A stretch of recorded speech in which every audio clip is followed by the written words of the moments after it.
That's it. Fait qu'on tape. Merci beaucoup, David Letendre. C'est quoi, Yes. comment tu donnes ta job? C'est designer d'expérience utilisateur, c'est ça? Exactement, exactement. Pour faire une histoire courte, là, le UX ou User Experience, c'est c'est l'étude des comportements des gens sur les plateformes web. OK. Fait que ça peut aller d'un site web, comment tu tries tes emails, comment tu vas sur Facebook ou peu importe. OK. Euh, Ça, notre job, c'est de regarder ça puis d'optimiser le processus. OK. Fait que mais comment les datas, euh, comment tu obtiens les données sur comment les gens regardent leur email puis tout ça? Est-ce que c'est disponible, ça? C'est pas disponible publiquement. Dans le fond, ce que Facebook fait, par exemple, c'est que eux autres, ils vont avoir des données, même des enregistrements de comment tu circules dans l'application. OK. Fait qu'ils vont voir, mettons, que toi, tu as cliqué sur Marketplace 4 fois la semaine passée. Fait qu'ils disent, ah, lui, c'est un gars qui aime bien ça, vendre des affaires ou acheter des affaires sur Marketplace. Puis après ça, ben, ils peuvent optimiser ton layout ou ton feed finalement pour te mettre plus de pubs je sais pas moi, de cossins qui vendent à Laval ou peu importe. OK. Fait que, fait que le UX en général, c'est l'étude des comportements humains puis l'optimisation des plateformes, souvent au profit de l'entreprise. Ouais. Ouais. Non, mais plus souvent qu'autrement, plus au profit de l'entreprise qu'au profit de l'utilisateur, malheureusement. Parce que le but, c'est de le manipuler à avoir certains comportements qui rapportent plus à l'entreprise que. Exact, OK, exact. je comprends. C'est Est-ce sûr que qu'il c'est faut ça être. c'est ça ben en fait, c'est-tu carrément ça les algorithmes ou c'est autre chose à euh, côté? Ben, ça fait partie du lot. Si on regarde, là, TikTok a le meilleur des algorithmes au monde qui OK. s'auto-optimise progressivement. Puis le but de cet algorithme-là, qui est finalement qui est codé pour s'optimiser tout seul, finalement, le but de cet algorithme-là, c'est d'optimiser ton temps sur l'application. OK. Fait que lui, il a un but unique. Il se fout de comment il y arrive, il veut juste y arriver. OK. Puis l'algorithme, comment il marche, c'est que il voit que toi, tu passes plus de temps quand tu regardes des vidéos de slime ou whatever, je sais pas, j'ai pas TikTok, là, mais Ouais. c'est le genre d'affaires qu'ils sont capables d'analyser euh, automatiquement tes préférences sans. Ces préférences-là sont souvent même inconscientes de l'utilisateur en tant que tel. OK. Fait que, tu sais, toi, je sais pas, tu passes 5 secondes sur une vidéo d'un gars qui joue de la guitare, mais t'en passes 8 sur des filles qui dansent. Ben, la prochaine chose qu'il va te montrer, c'est probablement des filles qui dansent. OK.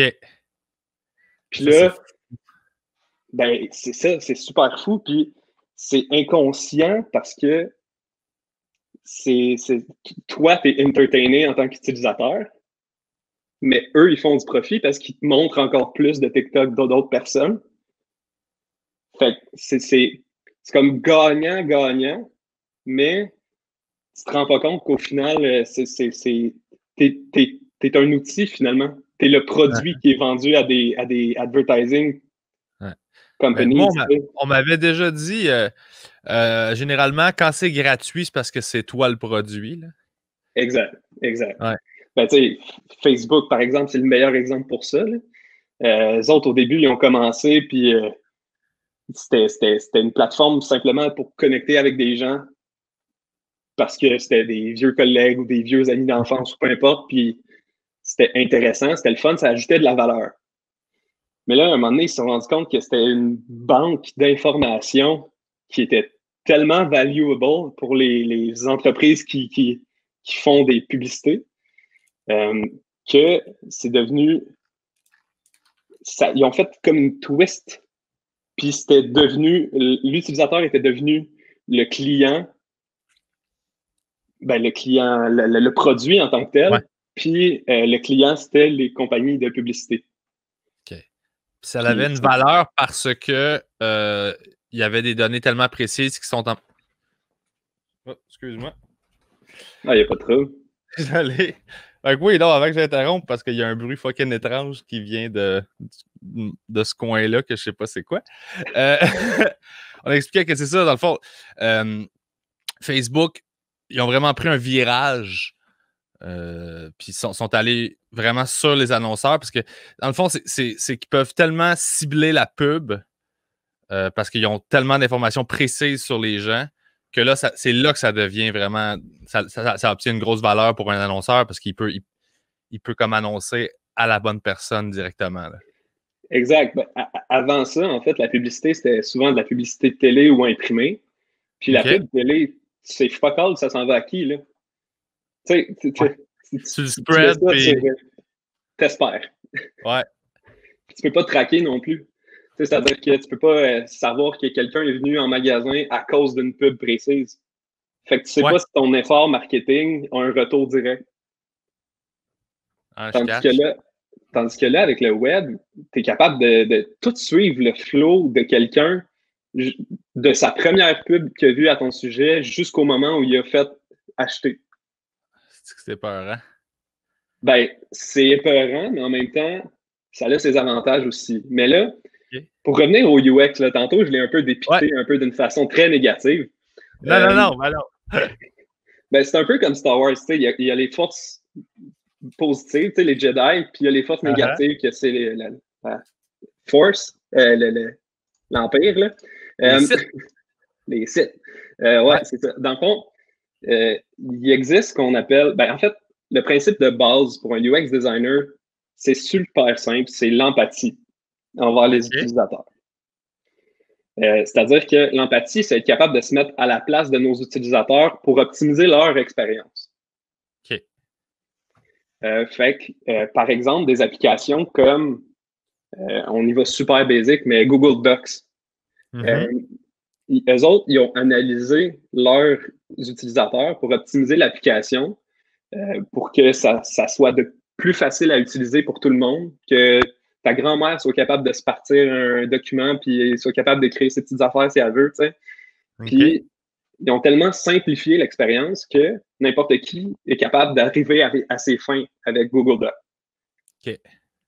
Ben ça, c'est littéralement du UX positif parce que ça rajoute à la valeur pour l'utilisateur. OK. Puis ça touche à tout. C'est pas juste dans le commercial nécessairement. Ça peut être juste pour des trucs qui sont à optimiser tout court. C'est de comprendre comment les gens utilisent les trucs pour essayer de rendre ça le plus simple possible pour eux autres. Okay. Exactement. Puis, tu sais, il existe, là, on va rentrer dans un sujet complexe, mais il existe ce qu'on appelle des dark patterns. OK. Ça sonne comme quelque chose que les sites utiliseraient, là, mais justement, c'est pas mal ça. Tu sais, par exemple, le premier exemple qui me vient en tête, c'est quand tu es dans un panier d'achat, puis que des fois tu veux opt-out ou quelque chose, ben, ils peuvent toujours t'ajouter en secret un petit 5$ de frais de transport ou whatever. Là. Puis tu t'en rends compte juste avant de cliquer sur acheter puis officiellement terminer la transaction. Là. OK. Mais ça, c'est de l'information cachée. C'est un type de dark pattern qui fait en sorte que l'utilisateur est déçu ou que l'utilisateur est manipulé pour se rendre plus loin dans le processus possible. Puis, hopefully, qui va acheter le produit pareil. Mais souvent, ça crée des effets négatifs ou des émotions négatives à l'utilisateur à la fin du compte. OK. Puis ça, dans cet exemple précis-là, c'est quoi? C'est que tu as le prix, tu fais check-out, puis les frais de livraison, tu les vois juste à la fin, quand c'est le temps. Oui, ben que ce soit des frais de livraison, des frais de manutention. Souvent, ils ne le mentionnent jamais avant, puis hop, t'arrives, hey, c'est 56$ au lieu de 42$. Ouais. Fait que là, ça, c'est vraiment la désinformation, si on veut, ou du contrôle du message jusqu'à la fin. Parce qu'ils savent que si tu le mets plus tôt dans le flow, ben, il y a du monde qui vont s'en aller. Exact. Fait que ça, c'est une pratique qui est courante, qui est surprenamment courante. Ouais. Puis les dark patterns, il y en a sous différentes formes aussi. C'est pas juste au niveau des checkouts et de l'information, mais tu sais, par exemple, on peut manipuler un message sur une checkbox pour opt-in ou opt-out pour un newsletter, là, pour voyons, une chaîne de mail. une chaîne, Là, une chaîne de courriel ou une compagnie là, qui veut t'envoyer ces petites lettres à chaque semaine. Tu sais. Ça intéresse personne ou très peu de gens. Puis, des fois, le message, à cause des lois anti-pourriel puis tout ça, il faut absolument opt-in si ça t'intéresse. Mais il y a certaines personnes qui vont aller jusqu'à changer le message pour dire, par exemple, si tu ne coches pas, on va officiellement t'inscrire. Puis le message est tellement pas clair, puis c'est volontairement pas clair pour que soit tu coches ou tu décoches à l'avantage de l'entreprise. Oh, God. Parce qu'une adresse courriel, en fait, là, dans le domaine web, c'est ce qui a le plus de valeur. OK. Une adresse courriel, c'est un prospect, dans le fond, c'est un futur consommateur. Mm-hmm. Puis, dès qu'on a une adresse courriel dans les bases de données, ben, on peut s'en servir pour aller chercher plus d'informations, soit via Google Ads ou Facebook ou LinkedIn ou peu importe. Fait que ça donne une banque de données qui est super, qui a beaucoup, beaucoup de valeur finalement pour les entreprises. Puis est-ce que c'est parce que le mail est encore le truc que les gens utilisent? Dans le fond, c'est quoi? J'avais lu quelque chose sur le reach des courriels. Dans le fond, tout le monde reçoit les courriels, tandis que si tu fais une pub sur Facebook ou tout ça, ben là, tu vas avoir un taux de... Les gens vont le voir à plus petite proportion. Il faut que tu payes plus pour aller chercher tout le monde. Là. Exact, exact. En fait, le retour sur investissement d'envoyer un courriel, il est infiniment plus grand que de faire une pub Facebook parce que tu es capable facilement aussi d'échantillonner ta liste de contacts pour qu'elle soit plus, qui corresponde plus à ton client potentiel finalement. OK. Wow. Mais tu n'as pas autant de données avec les courriels sur l'utilisateur que tu en as avec Facebook puis Google. Puis... Ben, pas directement, mais c'est super facile de mettre une adresse courriel dans un moteur de recherche quelconque ou une application tierce, puis c'est capable d'aller chercher les données supplémentaires. Ah ouais? OK, savoir c'est quoi son profil, c'est quoi son... Exact. Parce que si quelqu'un a un Hotmail ou peu importe, pbrival@gmail.com, ben, c'est facile de prendre cet email-là, de le mettre dans un moteur de recherche, souvent qui est payant, là, mais qui va aller comme étendre ses tentacules puis chercher partout dans tous les différents logiciels, voir toute l'information qu'il est capable de puiser sur cette adresse email-là. OK. Fait qu'il serait capable de dire, par exemple, il y a un compte Facebook à cette adresse email-là, il habite à telle place, tel nom, selon aussi tes paramètres de sécurité que tu as mis toi-même sur Facebook. Mais malheureusement, la plupart des gens, ils ne sécurisent pas tant leurs données. Fait que ça donne accès à n'importe qui, finalement, d'aller les chercher puis d'utiliser ça au profit de différentes entreprises. Fait que le mail, c'est un peu, c'est une comparaison un petit peu boiteuse, mais c'est un peu l'espèce de numéro d'assurance sociale. C'est ça que tu te sers pour t'inscrire à tout, puis pour valider ton identité, là. Exact, exact. Puis en plus de ça, malheureusement, c'est facile aussi à hacker, si on veut, là. Parce que la plupart des gens, ils ont des emails comme password 123, là. Fait que là, c'est super facile. Mais tu sais, c'est ça. Fait que le user experience, si on veut, ça peut être autant positif pour l'utilisateur que pour l'entreprise. Puis c'est souvent le designer UX qui a le pouvoir de faire quelque chose, de choisir l'éthique par-dessus le profit. Parce que souvent, sur le long terme, c'est un bénéfice pour l'entreprise. C'est-à-dire que d'être une entreprise qui a à cœur l'expérience de ses clients pour vrai, ne va pas les tromper à faire quelque chose, ne va pas les manipuler à faire quelque chose, mais au contraire, va améliorer l'expérience globale, puis faire en sorte qu'ils vont vouloir revenir, puis en parler à leurs amis, puis etc. C'est les deux comme facettes, c'est les deux côtés de la même médaille, finalement. Ouais, c'est comment tu l'utilises, c'est de la manipulation, mais à partir de là, c'est éditorial, là, tu décides dans quelle direction. Fait que, ouais, OK. Fait que c'est vraiment genre comment tu choisis à partir de là de l'utiliser. Mais toi, par Exact. exemple, tu fais quoi dans la vie? C'est ça que Ouais, tu fais, mais tu le fais dans quel contexte? ouais. Dans le fond, moi, je travaille pour une startup à Montréal qui s'appelle Prévu 3D. Puis Mhm. c'est une entreprise qui fait un logiciel pour les manufacturiers. OK. Euh, Fait que nous, dans le fond, on prend des données 3D, des scans 3D, puis on fait un logiciel qui permet de modifier ta réalité dans un environnement 3D. OK. Fait que c'est bon, par exemple, pour les manufacturing plants qui veulent changer leur machinerie ou peu importe. Ben, nous, on va scanner la place, on met ça dans notre logiciel, puis les autres peuvent facilement modifier l'espace. OK. OK. C'est de la Puis, modélisation, c'est tout ça?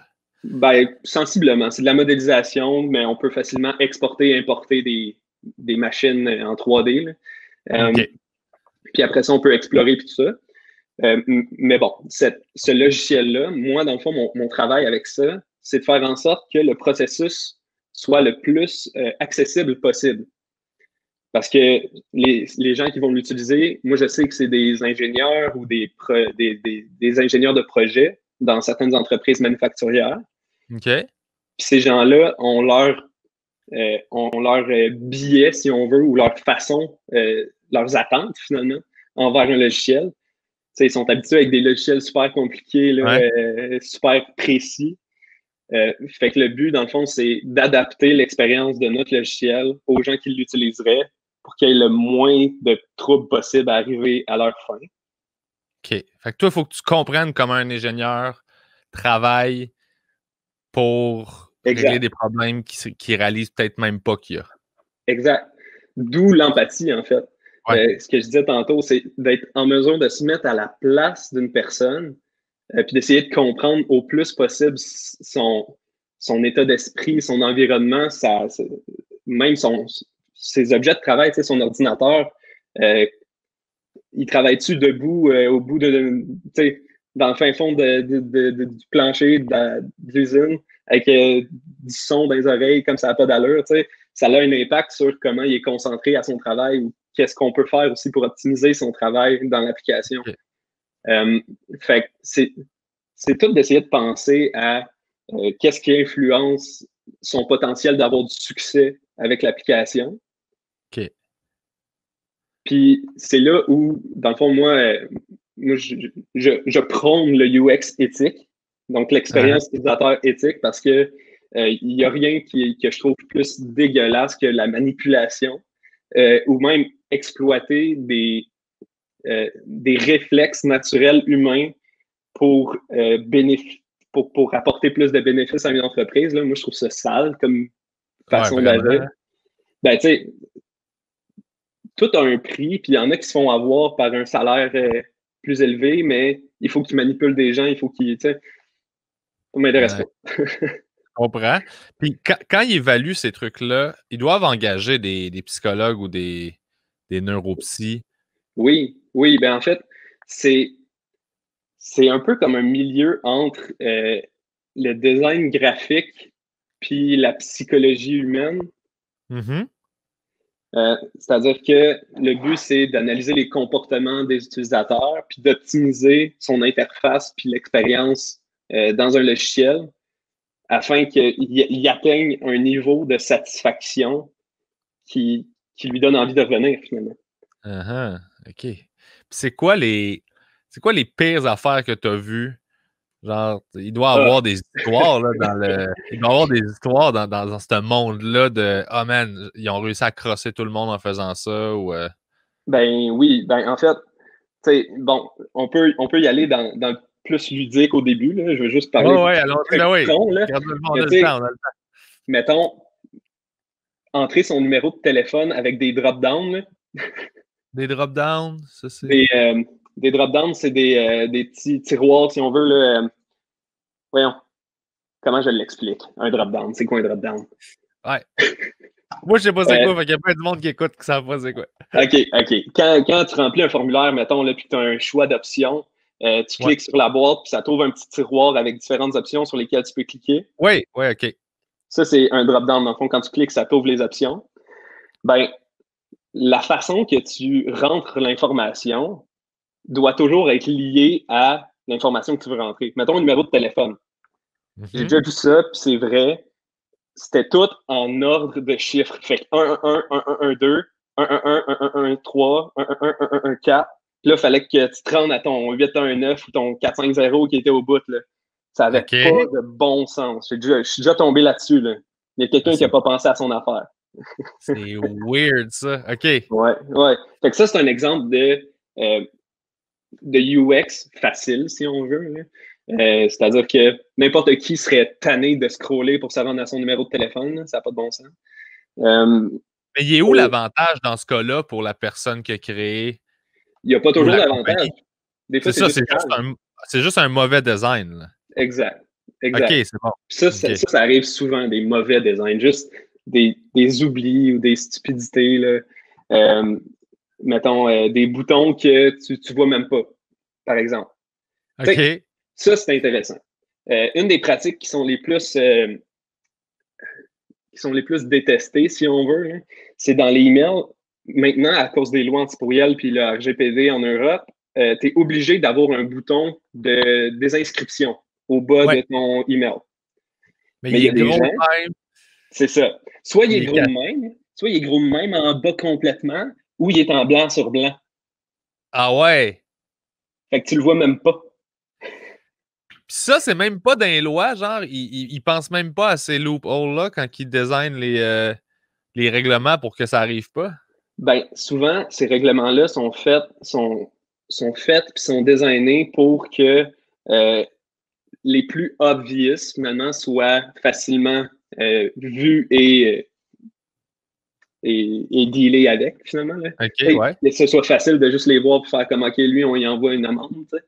Mais l'affaire, c'est que c'est souvent du code qui est examiné, pas le email en question. Puis, Ah, dans le code, il est écrit se désinscrire. Il est écrit quelque part. Là. ouais. Même s'il est en blanc sur blanc, il ne reconnaît pas la couleur, puis il ne va pas analyser dans tout ça le code HTML puis tout ça. T'sais. Fait que c'est super facile de contourner finalement les lois à son avantage. Wow. Ouais. C'est là où il y a des dangers aussi. En tant que consommateur, finalement, c'est là où on peut facilement se faire prendre ou se faire complètement se faire avoir finalement, puis donner des informations à du monde que c'est peut-être même pas la vraie personne. Comme par exemple, des emails d'une banque, c'est facile à copier. Là. C'est juste du code. Puis si tu reçois le code, un email, finalement, c'est juste des lignes de code.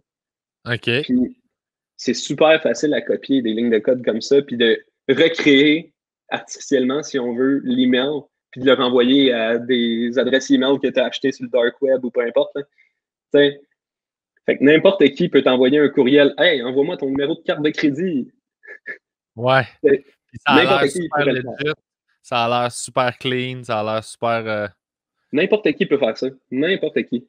Puis pour se protéger, est-ce que c'est là que le petit cadenas barré dans l'adresse en haut fait une différence? Oui, ça l'aide. Ça l'aide beaucoup. Parce qu'en fait, ça, c'est HTTPS. Donc, le S, c'est pour sécuriser, si on veut. Okay. Ça permet, dans le fond, d'avoir une ligne de protection supplémentaire. Donc, par exemple, si c'est un site transactionnel, donc un site où tu rentres ta carte de crédit pour acheter quoi que ce soit, puis qu'il n'y a pas le petit cadenas qui est juste écrit HTTP plutôt qu'HTTPS, moi, personnellement, je ne fais pas confiance à ça. Okay. Parce que ça veut dire qu'il y a ces barèmes de sécurité, ils ont des failles. Google évalue que c'est facilement faillible comme système. Okay. C'est là où la plupart des consommateurs peuvent se faire avoir facilement, finalement. Puis qui régit cette sécurité-là? Qui est en charge? Personne. OK. En fait, c'est souvent les compagnies privées qui vont prendre ownership de ça. Par exemple, Chrome ont créé un système de sécurité qui est devenu quasiment un standard juste parce que ça ajoutait justement à l'expérience utilisateur. C'est-à-dire OK. que toi, en tant que consommateur, tu peux décider d'utiliser Chrome plutôt que, je sais pas, Edge Safari ou ou ouais. Edge ou peu importe. juste parce que toi, tu te sens confortable, puis tu le sais que quand il y a le petit cadenas, ben, ça veut dire que Google, ils font confiance à eux. OK.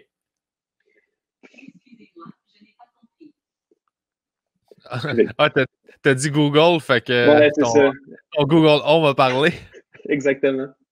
Ah, mais ça, je pense que ça fait un bon lien pour une question. Oui, Ça, c'est des données de plus, là? Est-ce que oui. C'est des toutes les données de plus. parce Ça, que ça, tu peux-tu ouais, les traiter? Toi, tu les vois-tu ou c'est juste Google qui reçoit? c'est juste Google qui reçoit. Dans le fond, chaque entreprise a sa base de données sur ses utilisateurs. Fait que c'est pas OK. une base de données publique que n'importe qui peut juste hacker puis aller chercher n'importe quoi. OK. Moi, présentement, par exemple, chez mon employeur, Prévu 3D, j'ai accès à certaines informations sur les visiteurs du site web. Je suis capable de voir, par exemple, que tel utilisateur a visité telle page, après il est allé sur telle page, puis après il est allé dans l'application. OK. Fait que moi, ça me permet de voir que l'utilisateur, ben, ce qui l'a convaincu à signer up pour notre produit, c'est les case studies ou c'est les. Fait que moi, ça me permet de savoir c'est quoi qui a le plus de valeur pour l'utilisateur, puis ce qu'on devrait pousser plus finalement parce que c'est ça qui apporte le plus de bénéfices à l'utilisateur. Puis ces données-là, toi, quand tu les regardes, là, Ouais. l'utilisateur est identifié comment? C'est-tu juste une adresse IP? Ça dépend. Ça dépend. Par exemple, Google Analytics, c'est super simple. N'importe qui peut mettre ça sur son site web. Puis ce que ça traque, c'est des utilisateurs sous forme euh, d'individus, mais qui n'ont pas nécessairement de nom là, lié. C'est-à-dire OK. que tu sais que c'est la même personne qui a fait tel processus, mais c'est anonyme. OK. Mais tu es capable de voir, par contre, s'il vient de France, du Québec, s'il vient de. Souvent, même, on est capable d'aller voir avec les cookies ou quelque chose du genre, dans quelle tranche d'âge il peut correspondre. OK. Puis même, quel type de device qu'il utilise. Fait que s'il est sur son cellulaire ou sur son ordinateur, ben, ça fait une différence sur son expérience. Uh-huh. Parce que quand tu es on the go dans le métro, ben, des fois, tu n'as pas tendance à vouloir t'inscrire à des logiciels d'ingénierie. Ouais, je comprends. Puis les cookies, là, c'est quoi exactement que ça fait, ça? J'ai jamais vraiment compris. Un cookie, c'est juste une façon de loader plus rapidement les pages web une fois que tu les as visitées la première fois. OK. Mais un cookie peut avoir beaucoup d'informations d'emmagasiner dedans. OK. C'est-à-dire, un cookie peut avoir tes données d'inscription, donc ton nom d'utilisateur, ton mot de passe. Euh, Après ça, un cookie peut avoir littéralement n'importe quoi que l'entreprise qui a la possession de l'application décide d'y mettre. Il y OK. en a des fois, c'est des ID d'utilisateurs. Ça leur permet, par exemple, de traquer telle affaire, ou peu importe. Là. C'est assez nébuleux, en fait. Un cookie, c'est une méthode plus que un framework fermé. Là. OK. C'est fucked up, man.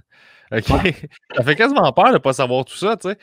Toi, en tant ouais. qu'expert là-dedans, euh, qu'est-ce que tu qu'est-ce que tu considères que les gens se font avoir le plus avec pour faire une phrase complète? Ouais. Euh, ben, je dirais qu'on se fait tout avoir par les réseaux sociaux. Juste par le temps qu'on passe dessus puis qu'on gaspille là-dessus, là, on se fait OK. tout avoir. Tout, tout, tout. C'est quand la dernière fois que tu as scrollé 20 minutes sur Twitter, que tu as fermé ton cell puis tu te rappelais d'un tweet que tu as lu? T'sais, Ouais. c'est pas important. Puis je suis coupable de ça moi aussi. Je me fais avoir moi aussi. C'est c'est fou quand tu y penses à quel point on passe du temps sur quelque chose qui apporte aucune valeur à nos vies. Ouais. Fait que c'est même pas de l'information qui est pertinente parce que sinon on s'en souviendrait. Fait que c'est comme Exact. ça que tu évalues que c'est un peu du temps perdu parce que ultimement, t'as rien absorbé de ça. Tu as juste passé Exact. du temps sur la plateforme, donc tu as donné de l'argent à la compagnie. Là. Exact. Il n'y a aucun gain. Tout ce qu'on fait, Ouais. finalement, c'est donner plus d'informations aux entreprises. Ah, c'est fucked up. Puis j'avais vu que, je sais pas si c'était sur Instagram ou Facebook, je m'en rappelle plus, mais à un moment donné, quelqu'un m'a dit qu'il y avait une pub aux 3 posts. Quand tu Oui, scrolls, aux 3 statuts. ouais, Puis là, je suis plus capable de pas voir ça maintenant. ouais. Ben, puis on le voit pas parce que c'est fluide dans la manière que c'est intégré. Fait on arrive en tant que consommateur, on scroll, on voit quelque chose qui nous intéresse. On pense que c'est, je sais pas moi, Julie de Quaticook qui a posté ça. Mais non, c'est la grosse entreprise new-yorkaise qui essaye de te vendre ses bébelles à 2,5 $. Tu sais. Uh-huh. Puis finalement, ça devient à tellement mélanger l'aspect social puis l'aspect achat que les deux deviennent un espèce de blob combiné de cochonneries finalement Uh-huh. que ça devient finalement à nous consommer, à nous absorber dans sa machine, puis on passe dedans, puis on se fait avoir. Puis c'est aussi, j'avais aussi lu qu'ils savent que les gens vont réagir plus fort aux trucs négatifs, ce qui les fait réagir. Oui, oui, Fait ça que c'est prouvé. c'est prouvé, ça, OK. Fait que c'est Ouais, désigné pour que tu sois exposé à l'information qui va soit te fâcher le plus ou t'indigner le plus pour que tu oui. restes sur la plateforme puis t'interagisses. Ben, Twitter, c'est littéralement ça, en fait. Twitter, c'est l'apogée du négatif euh, pour l'interaction. OK. C'est très rare que. Ben, il y a certains cercles sur Twitter que c'est très positif. Des encouragements, par exemple, la communauté LGBT ou d'autres communautés de genre, c'est très positif. Mais dès OK. qu'on arrive dans un domaine qui est plus politique ou social à des niveaux où il y a beaucoup de différences entre les opinions, comme par exemple la COVID, euh, Ouais. ben, c'est là qu'on arrive à des discussions qui n'ont pas d'allure, que tout le monde s'offusque autant d'un côté que de l'autre. Puis, ça apporte rien à personne à part des likes, des retweets, puis de l'interaction finalement. Uh-huh. Puis la négativité est prouvée de créer des réactions émotives, puis des réponses, des réponses physiques aussi. Tu sais, répondre à un tweet, c'est une réaction qui est physique, à mon avis. Euh, Uh-huh. Puis ça, c'est une réaction qui est souvent issue de l'émotion générée par le post original. Ça fait en sorte que, ben, on est à. Ben, non seulement c'est super destructeur pour la santé mentale, là. Je sais Ouais. pas si je sais pas si tu as déjà essayé de débattre avec quelqu'un sur Twitter, mais c'est rarement constructif. Non. Euh, ça J'évite sert à Twitter rien. le plus possible. Puis, Ouais, ouais. ouais. Ben, Puis il j'aime pas faut. m'ostiner non plus. J'aime pas, j'ai pas ce tempérament-là. Ça m'énerve, je trouve que ça amène à rien. Puis Mhm. euh, je veux dire, les gens, je pense que j'ai raison, l'autre il pense qu'il a raison. Puis je veux dire, dans ma tête, il n'y a pas la capacité d'accepter qu'il a tort. Puis il y a l'orgueil qui embarque là-dedans. Là, je fais comme ça, me Ouais, sert à quoi de. ouais, Ça va être pour ça qu'en ce moment, j'ai juste beaucoup, beaucoup de posts sur tout ce qui est conspirationniste, puis toutes ces affaires-là. Là, je suis bombardé de ça. ouais. Puis je suis bombardé de trucs qui me font dire comme Chris que le monde est cave, puis et Exact. compagnie. Ouais. Ben, en fait, là, on reçoit ces posts-là super négatifs, puis notre réaction, c'est directement le nihilisme. Tu sais, c'est genre faire Ah, c'est une gang de whatever, Ouais. ça ne sert à rien. Mais pourtant, à la base, l'humain devrait intrinsèquement vouloir s'éduquer puis vouloir progresser ensemble. Mhm. Parce qu'on est une espèce super adaptative puis qui cherche toujours le progrès. Mais on regarde ça, puis à cette heure, on veut même plus s'ostiner tellement c'est deux extrêmes idéologiques. Ouais. Il y a juste les deux extrêmes qui sont mis de l'avant. Là. Tu vas Les jamais nuances voir n'ont quelqu'un. plus de valeur, là. Non, c'est ça, c'est tout blanc, tout noir, mais tu verras jamais personne faire yes, gris. Mhm. Le milieu n'existe plus. Mhm. Puis, Parce qu'il n'y a pas de valeur au niveau des réactions. Genre, il n'y a pas de. exact, exactement. La- Wow. les réseaux sociaux sont intrinsèquement polarisants, finalement. Puis la seule solution à ça, c'est de débattre avec empathie. Encore une fois, mon keyword. Ouais. Ouais. C'est essayer de comprendre pourquoi quelqu'un pense comme ça, puis ce qui l'a mené à penser comme ça, c'est la meilleure façon de pouvoir offrir des informations qui vont lui apporter une valeur puis qui vont potentiellement l'aider à se sortir de cette bulle-là. Tu sais, la désinformation, puis quand on parle de conspiration, ça vient de peur. La Ouais. peur, puis l'inconnu, c'est ce qui fait en sorte que quelqu'un va se mettre à croire à quelque chose qui apporte une réponse facile. Ouais.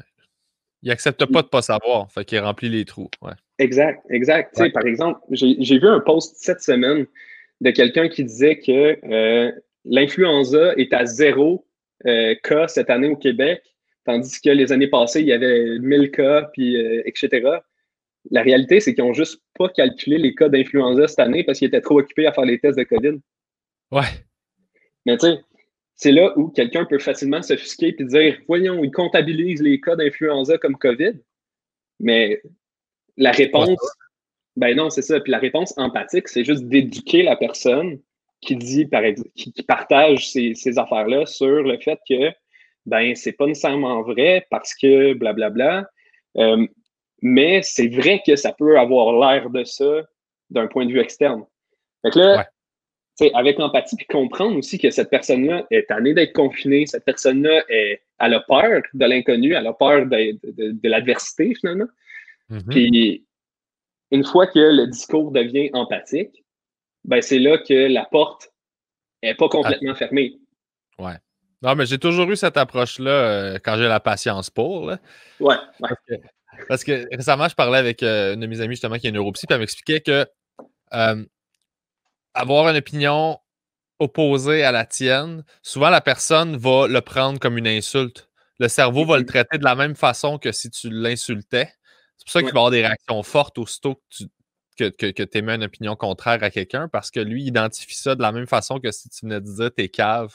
Mhm. Fait qu'il réagit de la même façon parce qu'il il ancre son identité dans ce qu'il pense. Fait que là, tu l'attaques personnellement.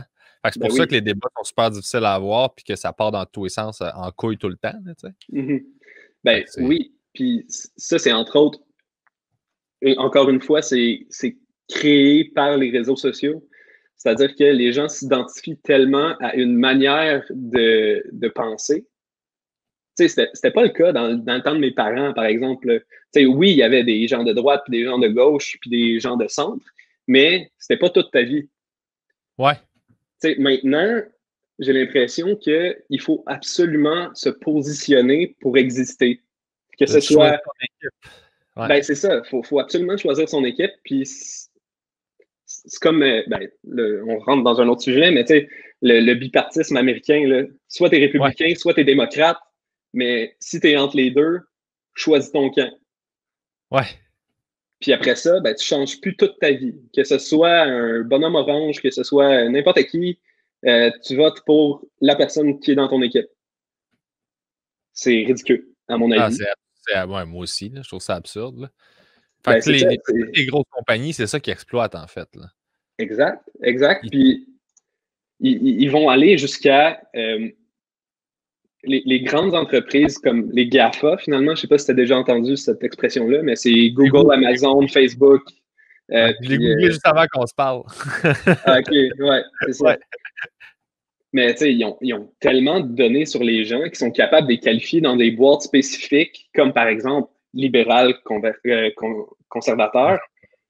Puis ça, il y a des études qui prouvent les comportements de consommation chez certaines personnes, par exemple des libéraux qui sont dans une catégorie, par exemple, d'identité de genre différente.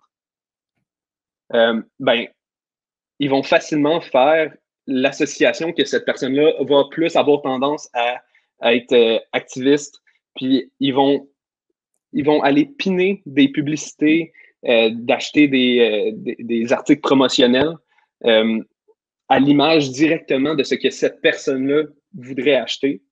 Ouais. Puis c'est là où, finalement, ça fait juste encourager le comportement de radicalisation, autant de la droite que de la gauche. Là. Je veux pas. Ouais. je veux pas porter de jugement sur personne, là, mais c'est ça quand même. On tend à se déchirer, puis les GAFA font juste en sorte finalement qu'on s'éloigne de plus en plus. Ouais, ils te réconfortent, puis ils vont te montrer aussi. C'est pour ça que ils appellent ça des chambres d'écho, là, essentiellement, les médias sociaux, c'est que tu parles, mais tu parles à soi du monde qui sont déjà d'accord avec toi. Ultimement, tu fais aucune différence, là, tu fais juste te réconforter, puis tu passes du temps sur la plateforme aussi. Oui, exact. Mais en fait, le switch principal qui est arrivé dans dans les dernières décennies, si on veut, c'est que on est parti d'un sentiment de communauté physique à un sentiment de communauté en ligne. Mais la différence, c'est qu'en ligne, tu peux choisir c'est qui ta communauté. Ouais. Tandis qu'avant, c'était juste ton voisin ou il habite au bout de ta rue. Puis, fait qu'ils pensent différemment, mais tu es capable de vivre avec pareil. Mais en ligne, tu choisis c'est qui est ton voisin finalement, là, parce que tu restes en dedans, puis tu discutes avec des gens qui sont pareils comme toi. Les chambres d'écho, c'est super dangereux. Ouais. C'est fucked up pour vrai. Ça fait peur, tout ça. Puis, je veux dire, là, il y a le switch aussi qui se crée que ces plateformes-là finissent par influencer politiquement. Ils finissent par avoir un impact réel dans le monde là, parce qu'ils peuvent influencer la mentalité, ils peuvent la nourrir, donc, quand vient le temps de porter des actions concrètes ou des votes ou des trucs comme ça, ben là, c'est eux autres qui ont contribué à ça. Puis est-ce que c'est surveillé, ça? Est-ce qu'il y a des. Parce que je sais que les lois sont tout le temps floues sur le web, puis que c'est tout le temps comme. Ils sont tout le temps super en retard. Fait y a-t-il quelqu'un qui attaque ce problème-là pour que cette espèce de contrôle-là que ces gros joueurs-là ont sur l'opinion publique soit. Je sais que Facebook, là, je sais que Mark Zuckerberg, il a eu à parler au. Oui, il y a eu un hearing. Ben, les GAFA, en fait, les 4 ont eu à parler. Un hearing. Puis le but, c'était surtout pour parler de la sécurité des données puis le partage de ces données-là. Parce qu'il y en a qui disaient qu'ils se partageaient entre eux les informations pour écraser les plus petits joueurs, donc de la non-concurrence, si on veut. Là. OK. Puis c'était-tu vrai, ça? Partiellement. Partiellement, ouais. Moi, j'ai pas suivi. C'est quand même assez flou, c'est ça l'affaire. C'est qu'ils font exprès de rester nébuleux, mais on sait que derrière des barrières super solides, il peut se passer presque rien. Ben presque tout, finalement. Ouais. Mais c'est ça. Mais oui, pour revenir à ta question, il y en a des institutions, par exemple aux États-Unis, je sais qu'au niveau gouvernemental, il y a des institutions qui s'assurent de la sécurité des données puis de bloquer, par exemple, les publicités à titre politique. Mais reste que le pouvoir, au final, reste aux plateformes, étrangement. C'est facile d'émettre une loi, mais c'est difficile de d'agir, de la faire appliquer, exactement. Ça devient quasiment impossible, finalement, parce que les réseaux sociaux sont utilisés internationalement.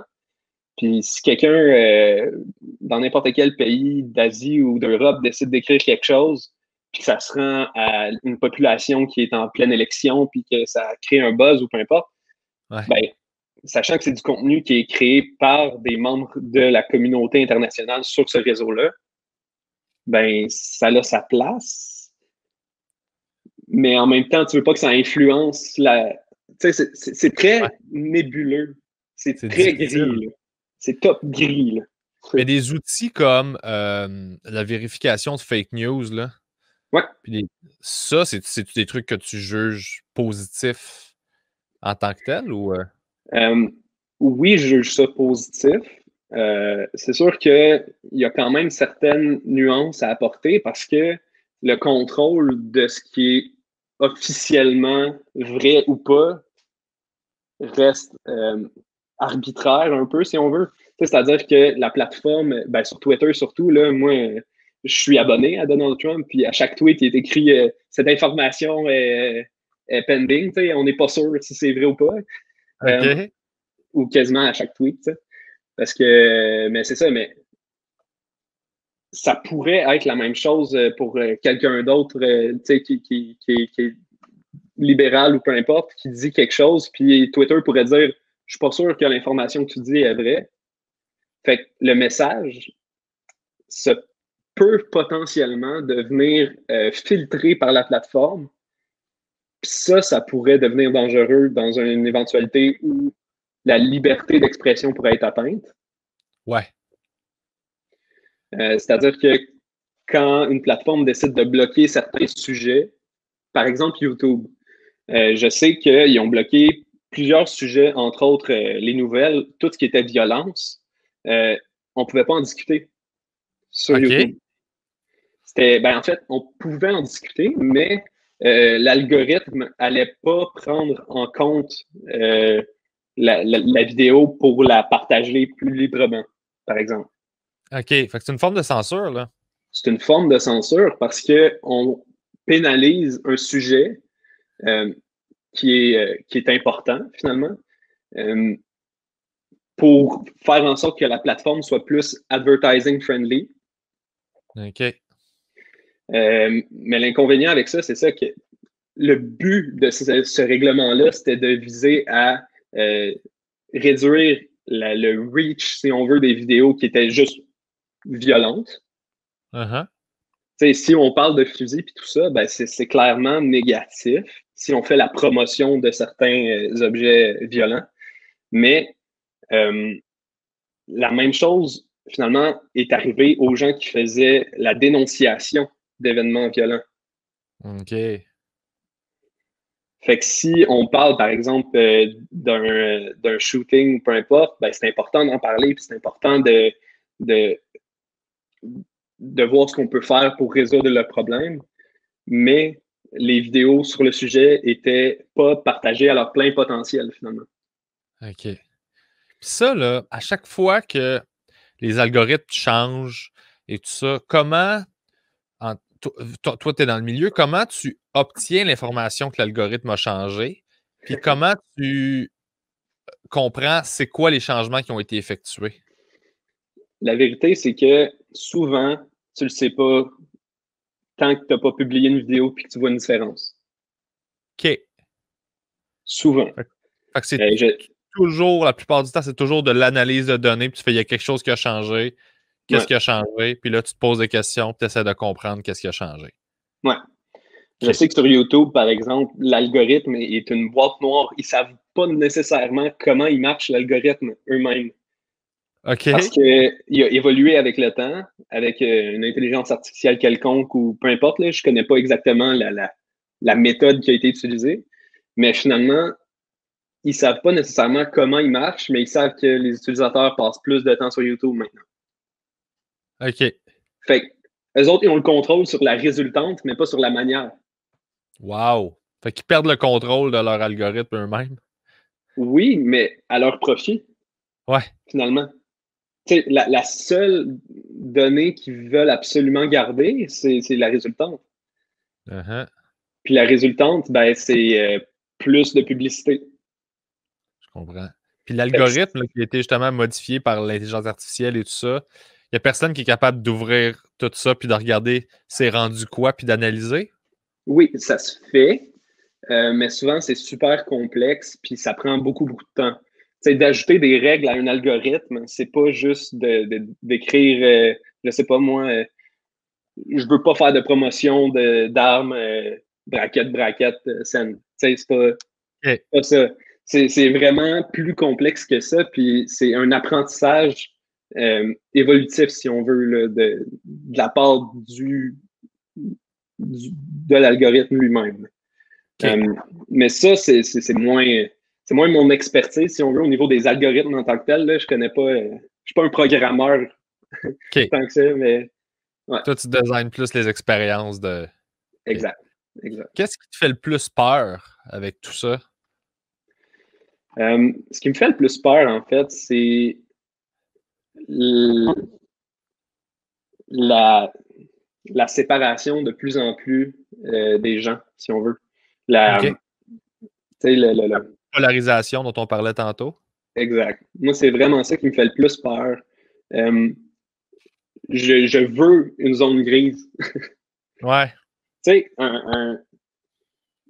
je veux une soupe, là, un potage d'opinion. Je veux pas. Tu sais, tout le monde est en grumeaux, là, puis on est tous ramassés dans notre petit coin, puis on veut pas se mélanger, mais la beauté humaine, finalement, c'est la différence. Puis c'est notre force d'adaptation face à l'adversité puis face à la différence. J'ai l'impression que plus ça va, plus on perd cette capacité-là de réagir correctement à l'adversité parce qu'on est trop polarisé puis qu'on est trop confortable dans notre zone. Ça fait peur. Ça fait peur parce qu'éventuellement, finalement, il n'y aura plus moyen d'arriver à des consensus. On va se forcer à être un combat éternel entre la droite et la gauche, puis on va se passer la balle à chaque 4 ans. Ça n'a pas de bon sens. C'est pas ça la vie. Là. On n'avance pas, là. Non, c'est ça. Exact. Exact. Ah, c'est fascinant. Puis toi, quand tu navigues justement, quand tu es sur le web, c'est quoi les affaires qui te gossent le plus? Là? Moi, ce qui m'énerve le plus, c'est définitivement tout ce qui est, ben, de un, les réseaux sociaux. Moi, même quand je suis dessus, ça me gosse. OK. C'est-tu parce que toi, tu vois tout, tu dois avoir un regard différent de moi qui fait juste le vivre. Toi, tu as comme une connaissance de qu'est-ce qu'il essaie de faire, puis comment c'est designé, puis... Ouais, ben oui, mais ce que je disais tantôt, tu sais, sur les réseaux sociaux, là, moi, le like button, là, je trouve ça insignifiant, là. Tu sais, c'est... Puis en plus, ça devient tellement un générateur de... Tu sais, ça devient un indicateur de ta valeur en tant qu'individu, quasiment, là. Des gens attachent leur valeur à un nombre de likes, tu sais, à un nombre de Internet points, là. Genre, ça vaut rien. Personnellement, moi, c'est ce qui me gosse le plus parce que c'est le bouton like sur Facebook, c'est la première apparition de quelque chose qui était manipulateur au niveau des utilisateurs. Okay. C'est la première instance où on se rendait compte que les gens voulaient passer plus de temps sur la plateforme afin d'avoir plus de points arbitraires, finalement. Uh-huh. Ça a été un des premiers moves dans cette direction-là. Exact, exact. Puis la femme qui a inventé, en fait, le like button à la base, c'était simplement pour partager. Tu sais, c'était même pas supposé d'être like au début, c'était juste supposé d'être quelque chose comme je t'appuie ou, tu sais, en tout cas. Puis avec le temps, cette femme-là s'est rendue compte de la manière dont ça avait été utilisé avec le temps. Puis elle regrette quasiment, tu sais. Ouais. Ça arrive souvent, ça. Oui, ben c'est ça. C'est que c'est une bonne idée à la base qui, dans un petit groupe de gens, permet facilement de partager puis de montrer son intérêt envers quelque chose. Mais c'est devenu quelque chose qui a un impact réel sur la santé mentale des gens.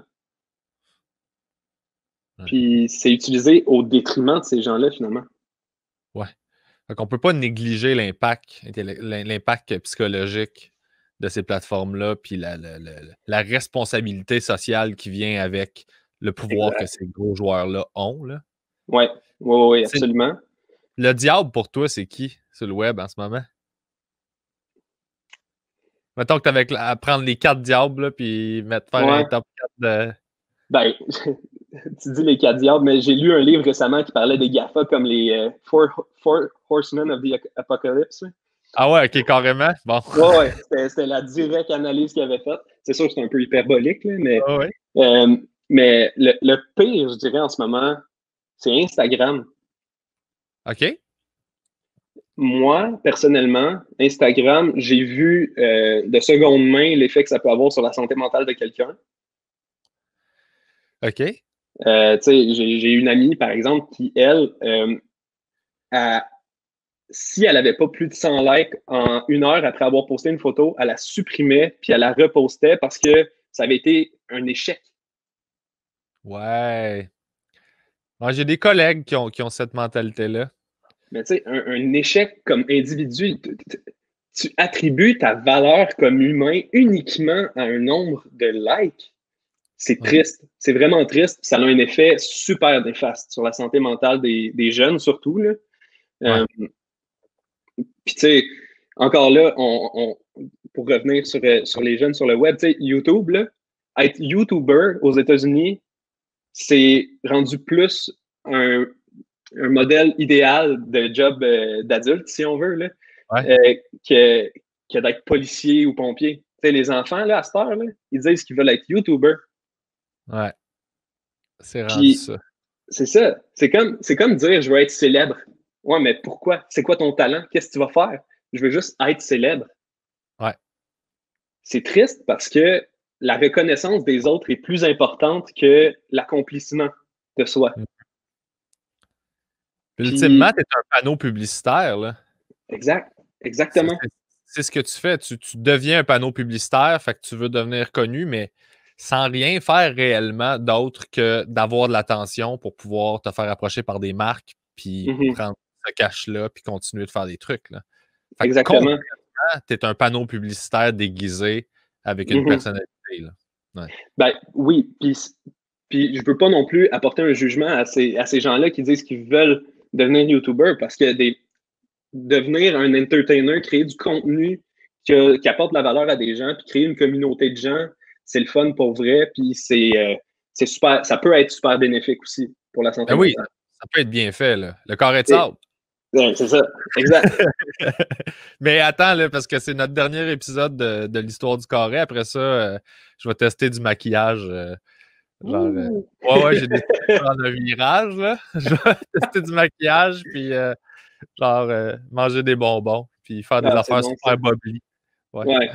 Ben, tu sais, il y a des tendances des fois là, sur le web qu'on réalise pas à quel point ça sert à rien. Tu sais. Ben, ça plaît à des gens s'ils le font, Ouais. mais les gens qui s'intéressent à ça, je ne comprends pas pourquoi. Comme par exemple des mukbangs. Je sais pas si tu as déjà entendu l'expression. Non, c'est quoi, des mocs? Mukbang. Sur YouTube, c'est juste du monde qui mange beaucoup de bouffe. Oh shit. Ouais, mais il y a un channel. Oui, je connais un gars qui fait ça. Ben, j'ai déjà vu un channel passer du gars qui il fait juste manger plein d'affaires. Ouais, ouais. C'est juste manger des portions énormes de trucs, puis ça devient viral pour une raison qui m'échappe. Mais Comme le, comme le unboxing, là, ces trucs-là. ouais, ouais, c'est ça. C'est toutes des tendances qui sont un peu euh, très de surface finalement, parce que ça requiert très peu d'investissement au niveau des connaissances ou des apprentissages nécessaires pour accomplir ça. Uh-huh. Mais il y a beaucoup de retours sur investissement finalement, parce que les gens l'écoutent, les gens s'attachent aux gens, les temps, ça devient finalement quand même quelque chose qui apporte une valeur à quelqu'un. Ouais. C'est du divertissement. C'est juste une forme de divertissement qui, rendu là, ça devient juste de l'opinion, là, de voir si c'est correct ou pas correct. Mais ouais, Ouais, ouais, effectivement, ouais. c'est particulier de voir ce qui peut générer du. C'est comme TikTok, moi j'ai bien de la misère. J'étais allé l'autre jour juste pour le fun, voir un peu. Je suis Ouais. tombé sur une fille, une adulte, là, qui faisait juste chialer chez eux. Puis il y a du monde qui écrivait, elle envoyait chier tout le monde, elle bloquait tout le monde. Puis tu Mm. sais, clairement, là, c'était une madame qui était toute seule sur TikTok, puis c'est des ados qui y écrivaient, puis elle envoyait chier des ados, puis j'étais comme. C'est ça que j'ai écrit à un moment donné, j'ai fait waouh, ok, une adulte qui envoie chier des ados random dans sa cuisine. J'étais comme, mais c'est quoi ça?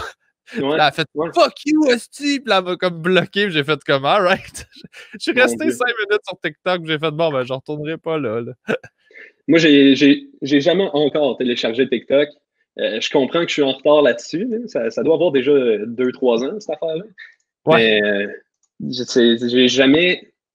J'ai eu peur, en fait, d'être accroché par TikTok. ok. Puis je sais que leur algorithme est vraiment un des meilleurs Mais sur le pourquoi tu dis que marché. c'est un des meilleurs? Comment tu évalues ça? Parce qu'il Ben, semble en fait, pas s'adapter en temps réel avec une intelligence artificielle, là, de ce que je comprends. oui, mais ils ont prouvé en fait que TikTok était en mesure de garder l'attention des gens pendant des heures avec des vidéos de 5 secondes. OK. Puis souvent, tu commences en regardant une vidéo, puis après 2 heures, tu te rends compte que tu regardes du monde couper du sable kinétique là, depuis Ouais. 30 minutes. Là. Ça, c'est, euh, Addictif. c'est addictif, puis c'est une perte de temps qui est divertissante, mais qui apporte aucune valeur. Je comprends. Fait que c'est pour ça que moi, j'ai peur de télécharger TikTok. Oh ouais, je comprends parfaitement. Pas juste être pogné dans le loop, là. Tu te méfies de toi-même, là. Ben oui, c'est ça. Ben, j'ai des tendances très addictives aussi dans la vie, là, fait que je vais m'éviter de tomber dans le panneau. Ben, joue pas à Stardew Valley si t'as des tendances addictives. OK, parfait. C'est C'est la noté. pire affaire. C'est la pire affaire sur laquelle je suis tombé de toute ma vie, là. Ah ouais. Depuis 4 jours, là, j'ai un esti de ferme qui gaule mon chum, là, puis là, je te fais pousser des affaires, je grossis j'ai des poules, j'ai tout, là. Là, Ah ouais. c'est... Comme dans le temps, ça, sur Facebook, qu'il y avait Farmville, c'est ça? Je pense que ouais, mais ça, moi, je suis pas un gamer, là. Fait que là, je suis juste tombé OK. là-dessus, puis là, ça m'absorbe et j'en ai peur, là. Fait que là, je suis comme, OK, Hmm. c'est pas sain, là. Mais je Ben vois à non, quel c'est ça. point tu peux Ben, tomber dans des pièges. oui, puis ça, en fait, pour revenir au UX, Ouais. il y a l'aspect numérique, mais la plupart des gens comprendraient peut-être mieux aussi l'aspect physique. C'est-à-dire que le UX physique, c'est par exemple ton verre d'eau. Tu le tiens d'une manière comme ça ou comme ça. Ben, il y a quelqu'un qui pense à quand tu bois le verre, ben, sa forme est ergonomique, il y a moins de chances de renverser de l'eau sur ton chandail, je sais pas, mais tous les Ouais. petits aspects d'un objet physique sont réfléchis par un UX designer aussi, puis un designer aussi industriel, là. Mais Ouais.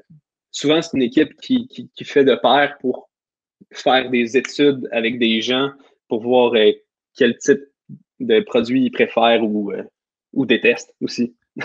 Qu'est-ce qui est le mieux optimisé pour l'utilisation de ce produit-là, qu'il soit numérique ou physique? Exact, exact. C'est un exemple qui est quand même important parce que des fois, ça permet de concrétiser l'idée, du moins, le principe à certaines Puis personnes. dans les jeux vidéo, est-ce que j'imagine qu'il y en a des UX, ça doit être ça? Il doit en Oh que avoir pas mal. oui, oh que oui. OK. Fortnite ont une équipe incroyable de UX designers. Je parle en quantité. Euh, OK. ils font des études après études afin d'optimiser euh, le, le, le, le, le goût de continuer à jouer finalement. Uh-huh. Puis c'est vraiment surprenant comment leurs études ont permis de faire en sorte que c'est devenu en un an une des plus grandes entreprises de jeux vidéo, là. OK. Tu sais, C'est c'est des c'est le petits secret. détails, là. C'est des petites Oui, affaires, là. C'est comme ben mon oui. jeu, là, c'est niaiseux, mais c'est un détail que j'ai remarqué, puis j'ai fait comme, OK, ils ont pensé, là. Mettons, faut que j'abatte un arbre, là. Mais là, je fais juste taper dessus avec une hache. Mhm. Mais chaque coup, au lieu d'être la même note, genre, ça change de note. Ouais, ouais, ouais. Comme ça, c'est pas répétitif, c'est plus mélodique, c'est plus satisfaisant comme action. Ouais. Mhm. C'est Ben oui. petit comme détail, là, mais je l'ai remarqué, puis j'étais comme, man, OK, c'est vraiment réfléchi dans le détail, détail, détail, pour qu'à chaque fois que tu cueilles un légume, ça fait poup, puis là, t'as le petit Yes. son Ouais, qui te c'est ça. récompense de yes, j'ai un légume. Ben oui. Ouais. Mais je m'en rends compte, puis genre, je fais juste faire ah, whatever, tu sais.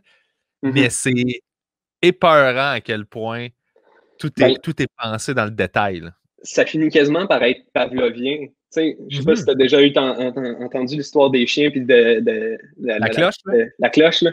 Mais Ouais. c'est directement ça, en fait. Ça, on se rend compte que, par exemple, je sais pas si tu as déjà joué à Words with Friends, là, Scrabble sur ton cell, là. Non. Mais il y a des niveaux que tu peux faire, puis tu te rends compte que finalement, ça fait 2 heures que tu es dans ton lit, au lieu de t'endormir, tu veux continuer parce que tu vas arriver au prochain niveau.